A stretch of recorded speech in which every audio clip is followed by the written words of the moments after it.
Bismillahirrahmanirrahim. Welcome to my channel. We are learning process management and today our topic is process scheduling. तो आज के lecture में हम लोग देखेंगे प्रोसेस की स्केजुलिंग क्या होती है। स्टूडेंट, प्रीवियस लेक्चर में मैंने आपको बताया कि प्रोसेस क्या होता है। बेसिकली एक प्रोग्राम जब वो एग्जीक्यूशन में होता है इज कॉल्ड अ प्रोसेस। ठीक है, a program in an execution is called a process.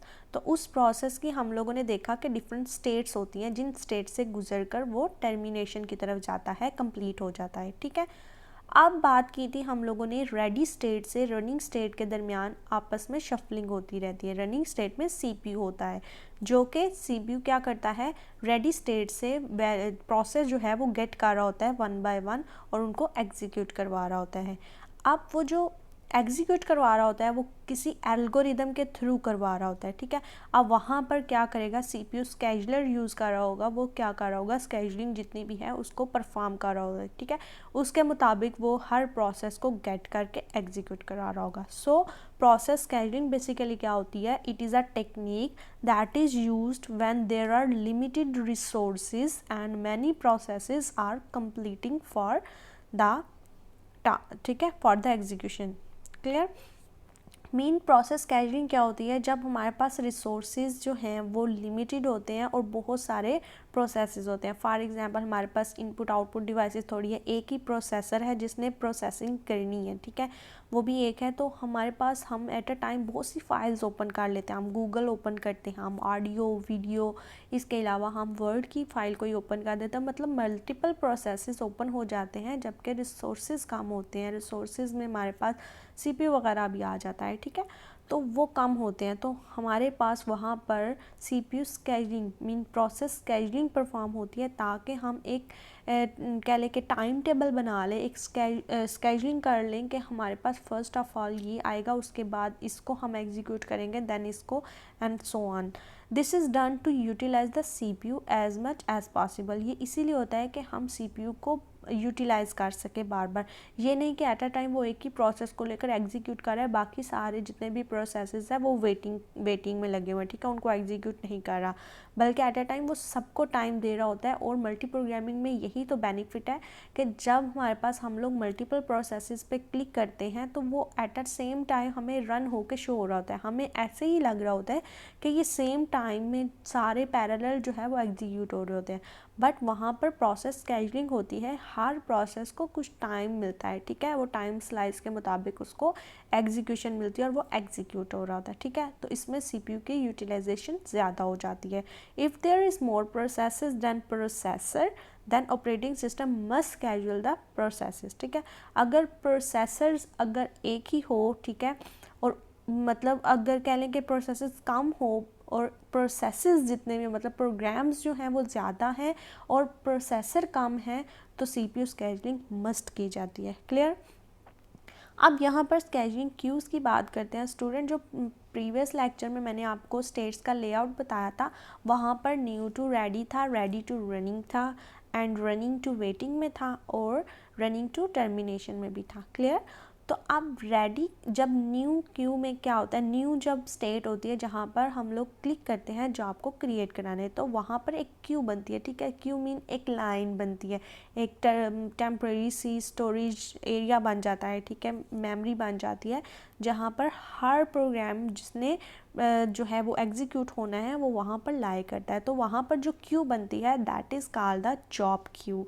Each entering processes goes into the job queue. जितने भी प्रोसेसेस आपने एग्जीक्यूट करवाने हैं वो एंटर होते हैं, वो जॉब क्यू में ही जाते हैं। ठीक है, अब जॉब क्यू के में जाने के बाद वो one by one ready queue में, जहाँ पर रेडी स्टेट थी वहाँ पर वो मूव करना शुरू कर देते हैं। क्लियर।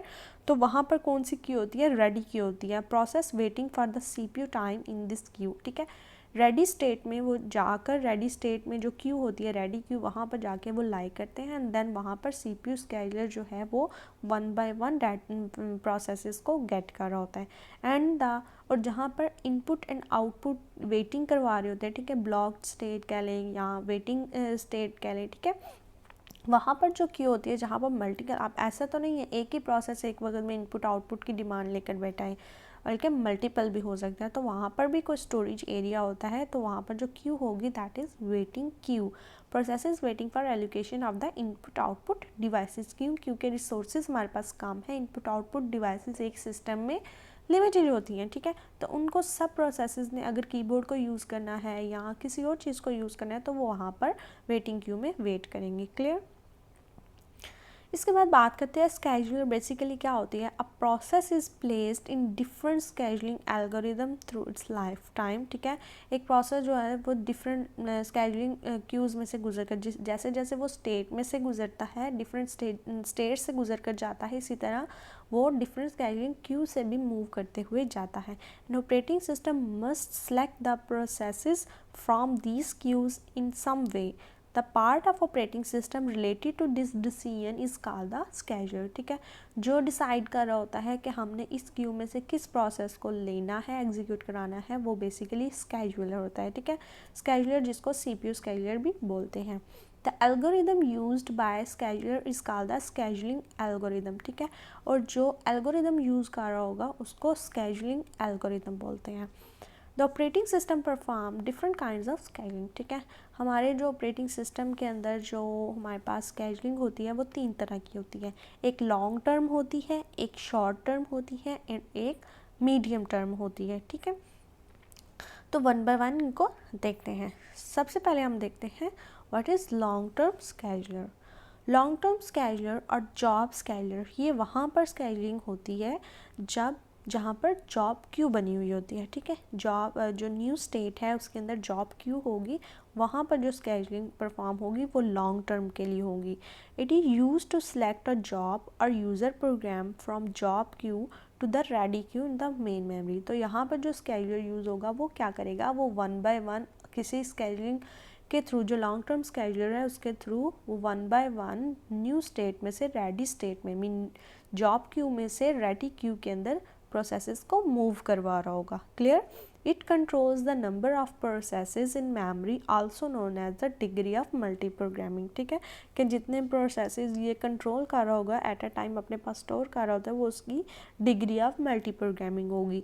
द सिस्टम में slow down if too many processes are loaded into the memory, ठीक है। मेन मेमोरी में अगर सारे ही प्रोसेसेस लोड कर दिए जाएँ तो वो स्लो हो जाएगा सिस्टम। इसलिए too few processes in the memory means that the system is not being utilising efficiently, ठीक है। इसलिए और ना ही इस तरह के हम लोग कुछ बहुत ही कम जो है वो प्रोसेसेस सिस्टम में रखें जिससे वो एफिशिएंट वर्क ना करे, ठीक है। तो एक हद तक हमें जो कह लें कि मिडल में चलते हुए हमें काम करना है कि कुछ प्रोसेसेस मेन मेमोरी में लोड भी करवाने हैं और कुछ को वेटिंग में भी रखना है। Clear? The average rate of the process creation must be equal to the average departure rate of the processes leaves the system. Clear? अगर मल्टी प्रोग्रामिंग की बात की जाए तो वहाँ पर जितने प्रोसेस नए क्रिएट हो रहे हैं उतने ही अगर बाहर निकले, मतलब क्लोज हो रहे हैं, टर्मिनेशन की तरफ जा रहे हैं, तो वही बेस्ट होता है। क्लियर? उसके बाद बात करते हैं शॉर्ट टर्म स्केड्यूलर की।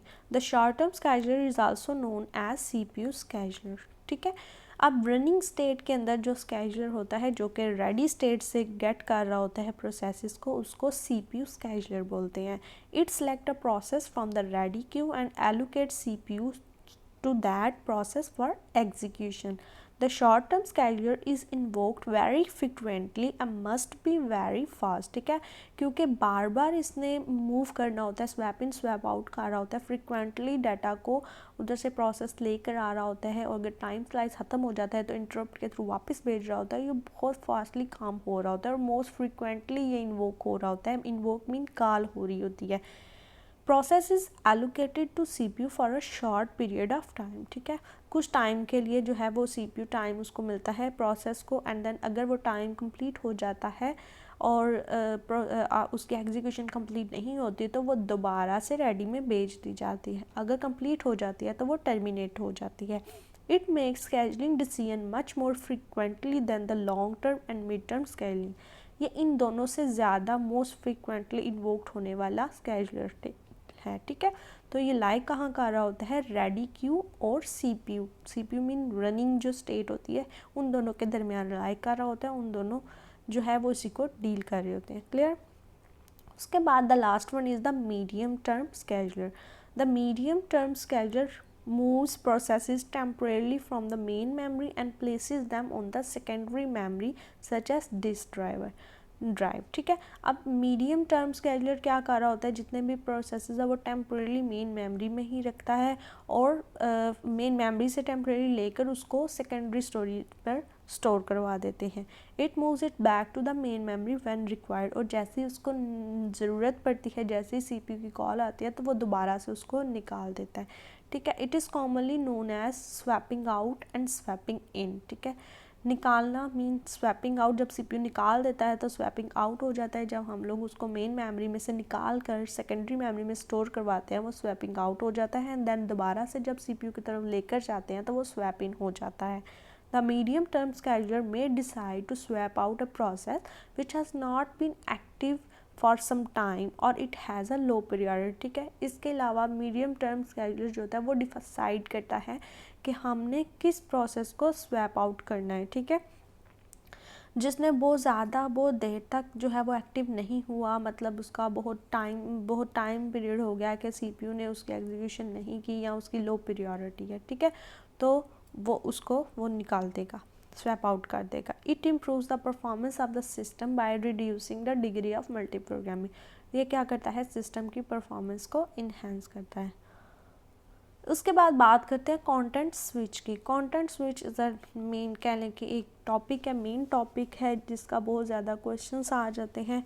CPU basically switches from one process to another frequently in multi programming system. ठीक है, जैसे आपने बात की है प्रीवियस में, हम लोगों ने बात किया कि रनिंग स्टेट और रेडी स्टेट आपस में बहुत ज़्यादा, यहाँ पर जो स्केड्यूलर यूज़ होता है वो बहुत ज़्यादा मूव करवा रहा होता है।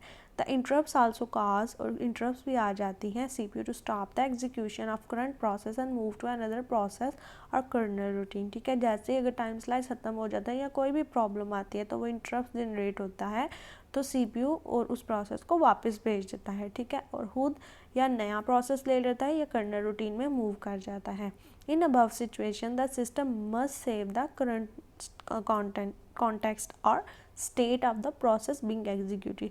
तो अगर ऐसे होता है कि इंटरप्ट आती है, प्रोसेस को वापस भेज दिया जाता है, तो जिस जगह से उसको वापस भेजा जाता है, जितना डाटा उसका एग्जीक्यूट हो चुका होता है, उस करंट कॉन्टेक्स्ट को और उसकी जिस स्टेट से वो जाता है वापस, उस स्टेट को कहीं ना कहीं स्टोर किया जाता है। दिस इंफॉर्मेशन इज़ यूज्ड, ये इंफॉर्मेशन तब इस्तेमाल होती है when the same process is executed again. तब वो दोबारा, अगर टाइम स्लाइस भी ख़त्म हो जाता है तब वो दोबारा से अगर सीपीयू के पास आता है तो जिस जगह से वो वापस जाता है उसी जगह से उसकी फर्दर एग्जीक्यूशन होगी। ठीक है, मीन कि जहाँ से उसने छोड़ा था उतनी इंफॉर्मेशन जो है प्रोसेस की वो स्टोर करेगा, और जब वापस अगेन एग्जीक्यूशन में आता है तो वहीं से स्टार्ट करेगा। So this information is store in PCB, और इस पीसीबी प्रोग्राम काउंटर ब्लॉक जो है वो, कंट्रोल ब्लॉक जो है वो वहाँ पर स्टोर करेगा। The process of switching from one process to another and saving the state of current process is known as the context switching.